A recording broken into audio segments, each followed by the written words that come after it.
తెలుగు కథల సమాహారానికి మీకు స్వాగతం. ఇప్పుడు మనం వినబోయే ఒక సరసమైన కథ మనసు మారి వచ్చిన వేళ. రచన విబి ఫణేంద్ర గారు. మరి కథలోకి వెళ్దామా? అద్భుతమైన సౌందర్యం తన చేరువలోనే ఉన్న కోరుకున్న వెంటనే అందుకోలేని పరిస్థితి అతనిది. డబుల్ కాట్ మీద పడుకుని పుస్తకం చదువుతున్నాడే కానీ మనసు మాత్రం అతనికి సహకరించను అంటోంది. పక్కనే టీపాయ్ మీద ఉన్న వాచి వంక చూశాడు. 10 గంటల 15 నిమిషాలు చూపిస్తోంది. ఇంకో పావుగంట మనసులోనే అనుకున్నాడు. భోజనం అయిన 2 గంటల తర్వాత కానీ రొమాన్స్లకు దిగకూడదని అతని భార్య పెట్టిన రూలు. ఆరోగ్యం గురించో దేని గురించో తెలియదు కానీ అతనికి మాత్రం ముళ్ళ మీద కూర్చున్నట్టుంది. ఎదురుగా క్షీర సముద్రాలున్న దాహం తీరని పరిస్థితి. అదే డబుల్ కాట్ మీద అతనికి 2 అడుగుల దూరంలో తల కింద 2 దిండ్లు పెట్టుకుని పుస్తక పఠనంలో లీనమైన భార్య వంక చూశాడు. సృష్టిలోని అందాలన్నింటినీ రాశిగా పోసి దానికి అరుణ అని పేరు పెట్టారేమో అనిపిస్తుంది ఆమెను చూస్తే. సాధారణంగా స్త్రీ పురుషుల సృష్టి కార్యక్రమం కాంక్షతో ప్రారంభమై అనుభూతితో ముగుస్తుందట. కానీ ఈమెతో పొందు అనుభూతితో ప్రారంభమై అనుభూతితోనే ముగుస్తుంది. ఈమెను తాకితేనే ఒక అనుభూతి. బహుశా బ్రహ్మ ఈమె ప్రతిమను తయారు చేసేటప్పుడు ముడి పదార్థంగా అరటిపండు గుజ్జును ఉపయోగించుంటాడు. అందుకే ఆమె దేహానికి అంతటి మెత్తదనం వచ్చింది. అందులోనూ సరస్వతీదేవితో రొమాన్స్ జరిపి ఆ అనుభూతి మనసులోంచి చెరిగిపోకముందే ఈమెను సృష్టించి ఉంటాడు. అందుకే ఆమె ప్రతి అవయవము శృంగారాన్ని ఒలకబోస్తూ ఉంటుంది. కించిత్ గర్వం కూడా కలిగింది అతనికి, అంతటి అందం తన సొంతమైనందుకు. ఫ్యాన్ గాలికి రెపరెపలాడుతున్న ఆమె పైట అంచు మాటున దాగిన అందాలను పూర్తిగా దాచలేకపోతోంది. ఆ అందాలు అతని మోహపు సాంద్రతను మరింత పెంచుతున్నాయి. చూపులతోనే ఆ అందాల అంచులు తొడముతూ క్షణాలు లెక్కెడుతున్నాడు. ఆమె మాత్రం పుస్తకంలోంచి తల తిప్పటం లేదు. ఇంతకీ ఏ పుస్తకం చదువుతోందా అని పుస్తకం అట్టవైపు చూశాడు.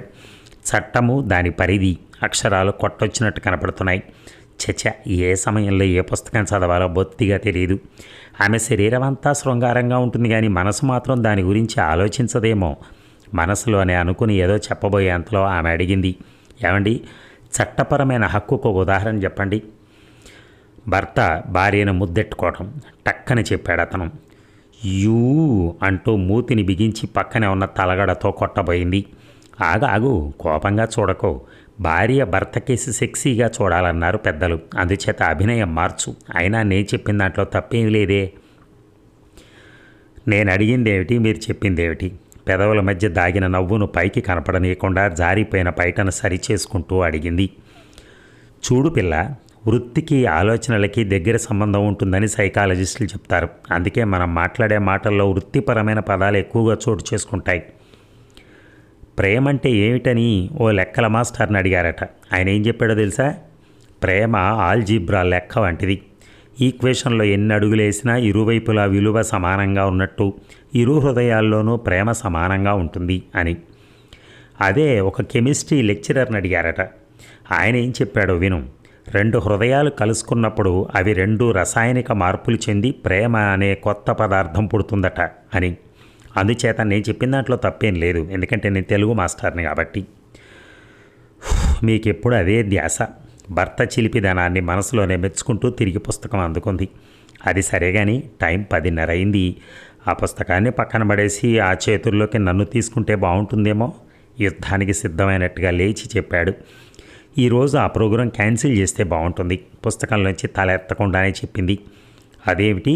వినకూడని మాట విన్నట్టు అదిరిపడ్డాడు. అదంతే, ఇవాళ క్యాన్సిల్.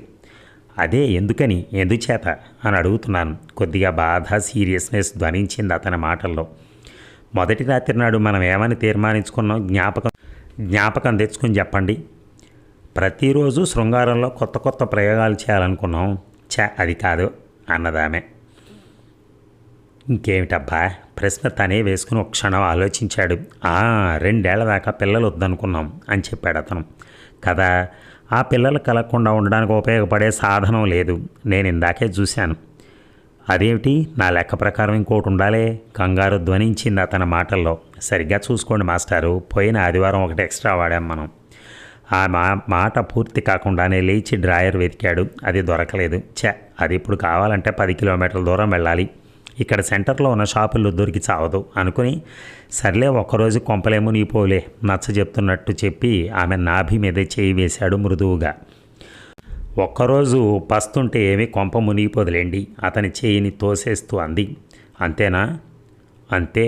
తిరిగి ఆమె పుస్తకం అందుకుంది. ఆమె కొద్ది దూరంలో వచ్చి మంచం మీద పడుకున్నాడన్న మాటే కానీ క్షణాలు భారంగా కదులుతున్నాయి అతనికి. ఆమెను ఎలా ఒప్పించాలా అన్న ఆలోచనలు మస్తిష్కంలో సుళ్ళు తిరుగుతున్నాయి. ఆమె స్వభావం అతనికి బాగా తెలుసు. ఒక నిర్ణయానికంటూ వస్తే మార్చడం చాలా కష్టం. పోనీలే ఇవాళకి మానేస్తే. అమ్మో ఇంకేమైనా ఉందా? 5 నిమిషాలు మౌనంగా ఆలోచించి నెమ్మదిగా అన్నాడు. అరుణ, నాదొక ధర్మ సందేహం తీరుస్తావా అని. ఏమిటో చెప్పండి. ఆ దిక్కుమాలిన పుస్తకం పక్కన పడేస్తే చెప్తాను. అక్కర్లేదు, వింటున్నాను, చెప్పండి. మన ఇంట్లో 5 అతిథులు ఉన్నారనుకో. వారిలో 4 భోజనం పెట్టి 5వ వాడిని పస్తు పెట్టడం తప్పా కాదా? తప్పే చెప్పింది. మనిషికి ఇంద్రియాలు ఎన్ని?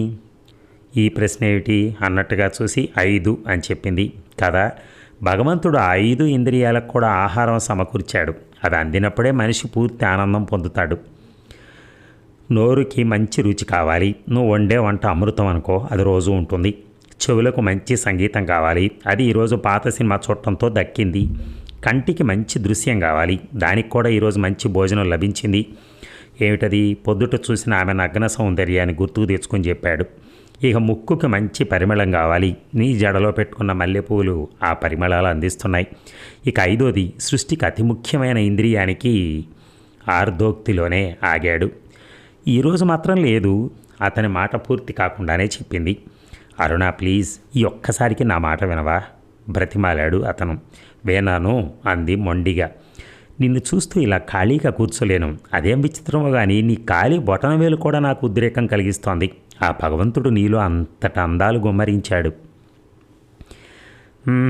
పొగడ్తలు చాలు కానీ పోయి పక్క గదిలో పడుకోండి అన్నదామె. ప్లీజ్ అరుణ, నీకు విషయం చెప్పనా? Good feelings coming from past are golden అన్నారు పెద్దలు.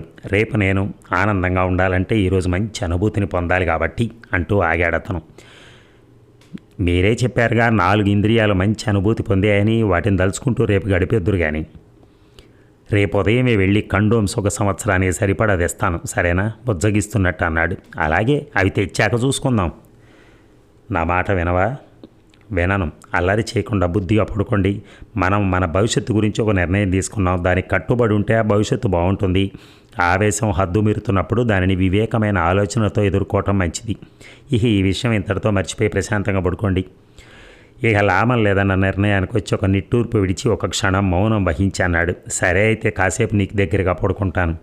పిచ్చి వేషాలు మాత్రం వేయకూడదే, వార్నింగ్ ఇచ్చినట్టుగా అంది. అలాగే అంటూ ఆమెకు దగ్గరగా జరిగాడు.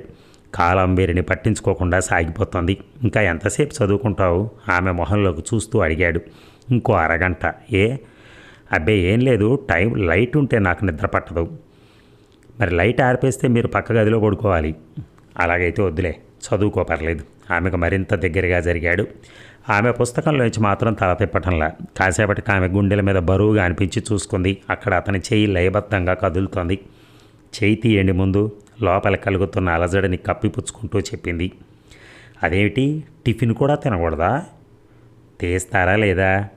కనీసం కాఫీ. ఇక లాభం లేదన్నట్టుగా లేచి ఆమె పక్క గదిలోకి వెళ్ళింది. అతను మంచం మీద ఉండిపోయాడు.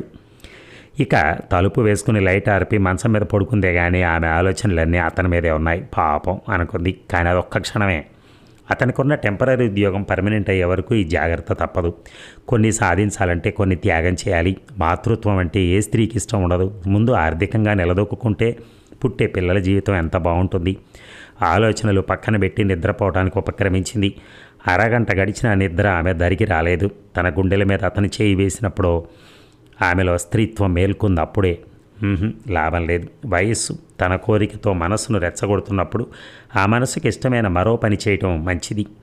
అనుకున్న వెంటనే లేచి లైట్ వేసి టేబుల్ మీద ఉన్న వీక్లీని అందుకుని పేజీలు తిరగేస్తోంది. అలా తిప్పుతూ ఒక సెక్స్ స్పెషలిస్ట్ ఇచ్చిన సమాధానాల దగ్గర ఆగి ఆయన జవాబులు చదవటం మొదలుపెట్టింది. వాటిలో ఒక పాఠకుడి సమస్య ఆమెలో ఆలోచన రేకెత్తించింది. ఆ పాఠకుడి సమస్యను మరల చదవటం మొదలెట్టింది. అందులో ఇలా ఉంది. కేజీబీ రాజమండ్రి నుంచి నా భార్యకు దైవభక్తి ఎక్కువ, నాకు శిక్ష ఆలోచనలు ఎక్కువ. ఆమె వారానికి 4 రోజులు నోములు వ్రతాలంటూ నన్ను దగ్గరికి రానిచ్చేది కాదు. ఆ రోజుల్లో నేను నా కోరికలు చంపుకోలేక వేశ్యలకు అలవాటు పడ్డాను. ఇప్పుడు ఆ అలవాటు మానుకోలేకపోతున్నాను. దయచేసి నాకు దారి చూపించండి అని. డాక్టర్ గారి జవాబు ఆమె చదవాల, అక్కర్లేదనుకుంది. ఇందులో తప్పెవరిదో తెలిసిపోతోంది. 100% ఆమెదే తప్పు. కోరికలు చంపుకోలేక, అవును, కోరికలు చంపుకోలేక అతను అలా అయ్యాడు. నా భర్త కూడా అంతేనా? చచ్చా, నా భర్త అలాంటోడు కాదు. అయినా ఈ ఒక్కరోజేగా, ఏమో ఒక్క క్షణం చాలు. అన్ని కోణాల నుంచి ఆలోచనలు ఆమెను చుట్టుముడుతున్నాయి. ఇక అరుణ పక్క గదిలోకి వెళ్ళిపోయిన తర్వాత అతనికి అక్కడ శూన్యమే మిగిలింది. కాసేపు ఆ శూన్యంలోకి చూస్తూ ఉండిపోయాడు. తర్వాత కొద్దిగా పౌరుషం కూడా వచ్చింది. ఆమెకేనా నిగ్రహ శక్తి ఉంది, నాకు ఉంది. ఆమె పుట్టింటికి వెళ్ళినప్పుడు ఉండలేదా ఏమిటి? ఇప్పుడు అంతే, పుట్టింటికి వెళ్ళింది అనుకుంటాను. ఒక నిర్ణయానికి వచ్చి లైట్ ఆర్పి పడుకున్నాడు. పావుగంట గడిచింది. కోరికలు కట్లపాములా చుట్టుకొని అతన్ని బాధ పెడుతున్నాయి. అన్ని రకాల భంగిమల్లోనూ పడుకొని విశ్వ ప్రయత్నం చేశాడు. అయినా లాభం లేకపోయింది. లేచి లైటు వేసి డ్రాయర్ లాగి సిగరెట్ పెట్టి తీశాడు. అది ఖాళీగా ఉంది. చచ, ఇవాళ ఇష్టమైనవన్నీ నిండుకున్నాయి. మనసులోనే అనుకుని టైం చూశాడు. 11:30 చూపిస్తోంది. ఇంకా సెకండ్ షో వదలరు. సెంటర్కి వెళ్ళి సిగరెట్ తెచ్చుకుంటే మంచిదని ప్యాంట్ షర్ట్ వేసుకుని అరుణ పడుకున్న గది తలుపు తట్టాడు. అప్పటికే ఆమె తలుపు తెరవడానికి రెడీగా ఉన్నట్టుగా వెంటనే తలుపులు తెరిచింది. ఒక్క క్షణం ఇద్దరు ఒకరి భావాలు ఒకరు చదవడానికి ప్రయత్నం చేసుకున్నారు. అతనే అన్నాడు ముందుగా, నాకు నిద్ర రావట్లా, అలా సెంటర్ దాకా వెళ్ళొస్తాను. అతను ఆ మాట పూర్తి చేయకముందే ఆమె అతనిని లతలా అల్లుకుపోయింది. కలసిన తనువులను కలిపి హెచ్చించి బాగించి వారు పడిన శ్రమను తీసేస్తే అనుభూతి శేషంగా మిగిలింది. ఆ అనుభూతి మరునాటికి జ్ఞాపకంగా మిగిలింది. అదండి కథ. Thank you very much. ధన్యవాదాలు.